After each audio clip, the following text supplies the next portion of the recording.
Irish whiskey aged in weird American wood. That sounds like madness to me. This week we're looking at the Method and Madness Garryanna Wood edition.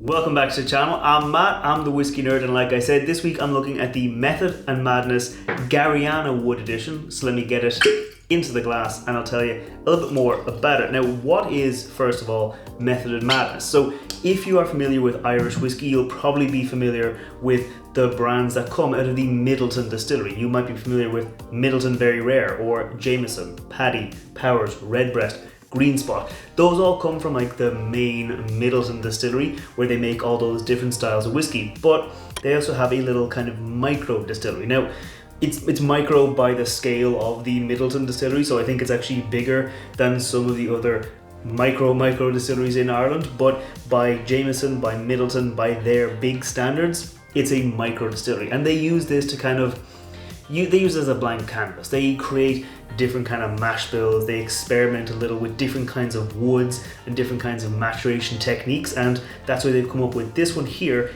which was aged in Garryanna wood. First off, the whiskey itself. It is a single pot still Irish whiskey. Single pot still, it's a style of whiskey that's unique to Ireland. You can only really make it in Ireland. It is essentially a mix of malted and unmalted barley, and you're allowed to use some other grains in there, so it gives distilleries a bit of a freedom to play around with different mash bills. So this one here was made with a mixture of malted and unmalted barley. They don't say what exactly the mixture is, but it might be straight down the middle. I think so. For some of the kind of releases, the Midleton Distillery goes like 60-40, with 60 being the malted and 40 being the unmalted, but they haven't really said what exactly this was. The whiskey spent the first part of its life in bourbon barrels. The classic kind of Irish whiskey formula starts off in bourbon, and normally it kind of ends life in sherry or port or something else, but this one here ended its life for I think 12 months in that virgin Garryanna wood. The Garryanna wood came from Oregon. It's still, I think, an American white oak, like it's within the species of white oak,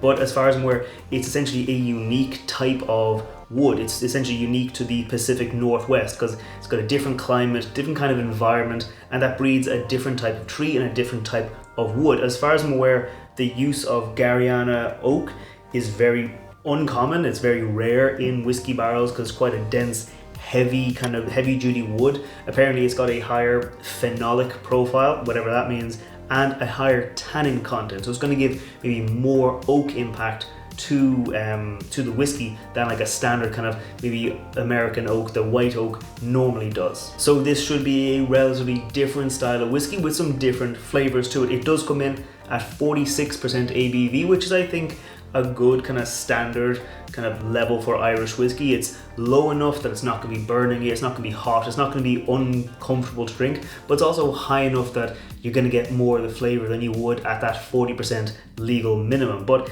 that's enough talking about the whiskey. Let's go in for the nose and see the impact that Garryanna oak really had. Cheers. Okay, it's immediately very, very sweet. Like, there's also some smokiness. Yeah, like a kind of a nice little bit of smokiness, a little bit of kind of like syrupy. I wouldn't say exactly like a caramel, more like like a syrup, like that kind of golden syrup, the treacle, the anise, that kind of like the molasses, that kind of like syrupy sweetness in there, and a good bit of vanilla, like not like a vanilla bean, not like a vanilla kind of, not like vanilla cream, more like that kind of vanilla fudge where you get that almost crystallized sugar, where you get that, yeah, like heavy duty sweetness and that little bit of kind of vanilla coming through, rounding out, but again, leading up with that sweetness. But just to go back to that smokiness, it actually kind of reminds me of like a dessert cooked by a campfire. Like it's not like a smoky whiskey. It's not like a peaty whiskey. It doesn't have that kind of smoky character, but it's almost like it's been smoked. Like it's not smoky, it's smoked. It has that kind of, like, you know, when you get a cured meat, and it has that kind of character to it. It's not smoky, but you can kind of taste the influence of the smoke. That's kind of what I'm getting here. It doesn't overpower those sweet notes up front. It's probably to do with the wood, like they might have like heavily charred it, so it might have a strong amount of that heavy duty oak in there, and especially since it was a finishing period. Like the last part was fresh virgin oak, rather than it being virgin oak that slowly mellows over time. The last thing this whiskey touched was that freshly charred virgin oak.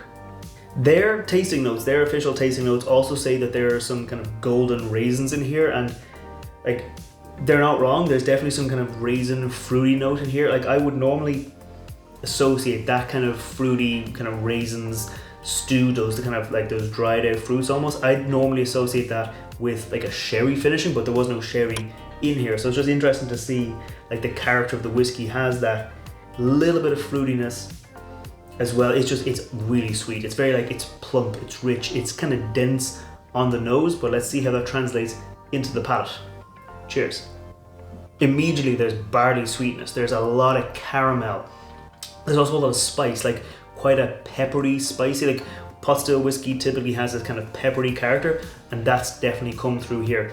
It is only 46%, so it's not like a hot whiskey, it's not burning me, but it definitely does have a lot of spice, a lot of that peppery character coming through it.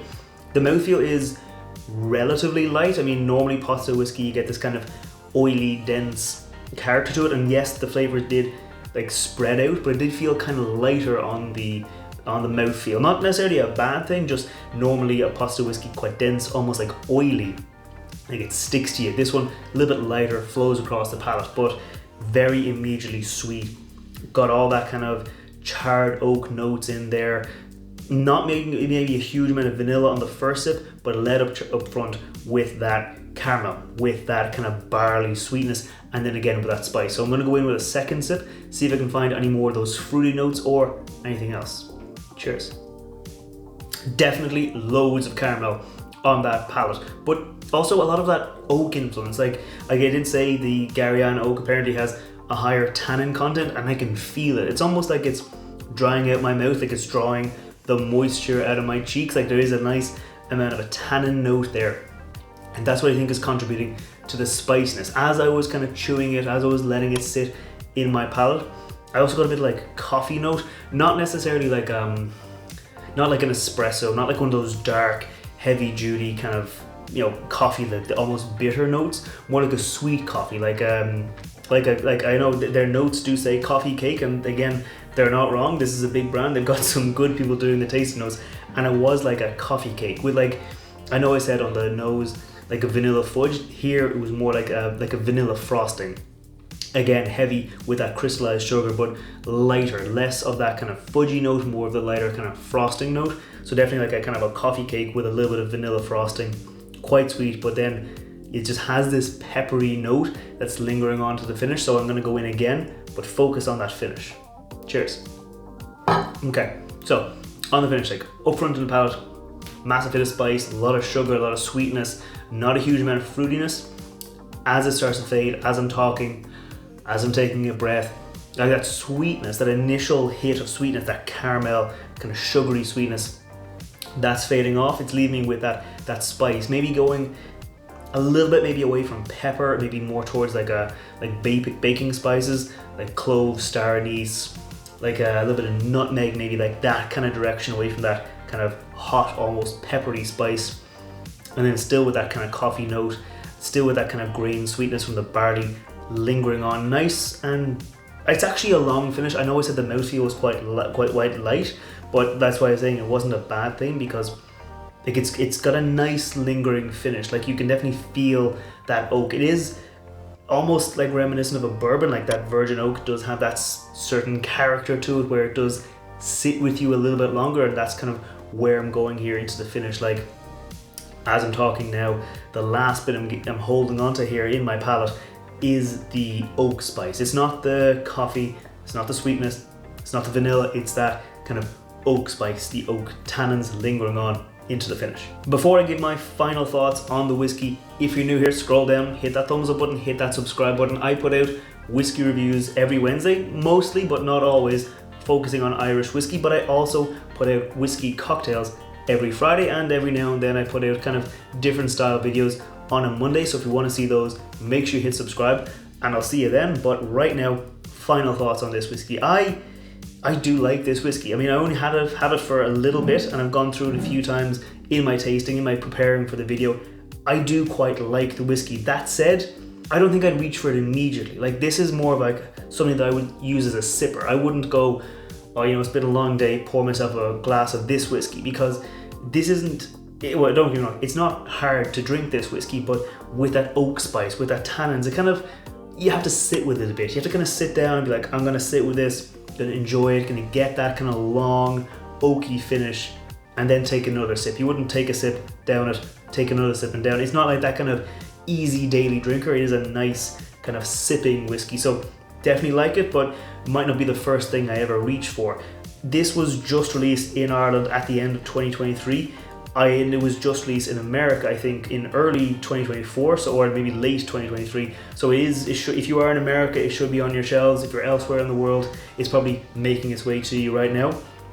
I think I do like this whiskey. I think if you're a bourbon drinker and you're looking to find Irish whiskies, this is probably a very good gateway, because it does have that pot still spicy kind of core. It has that kind of bourbon barrel aging to get you that sweetness, but then it also has that Garryanna Oak, that kind of hit of oak. So it's a good kind of transition. If you are a bourbon drinker, you probably like this. If you're an Irish whiskey drinker, you'll probably like it. You just might want to sip it a little bit slower to appreciate all that oak. But that's all I have to say about this whiskey. If you've tried anything from the Method and Madness range, any of their other experiments, let me know down below what your favorite was. If you've tried this whiskey, let me know what you think about it. In the meantime, I'm going to keep on enjoying this, and I will see you next time. Sláinte.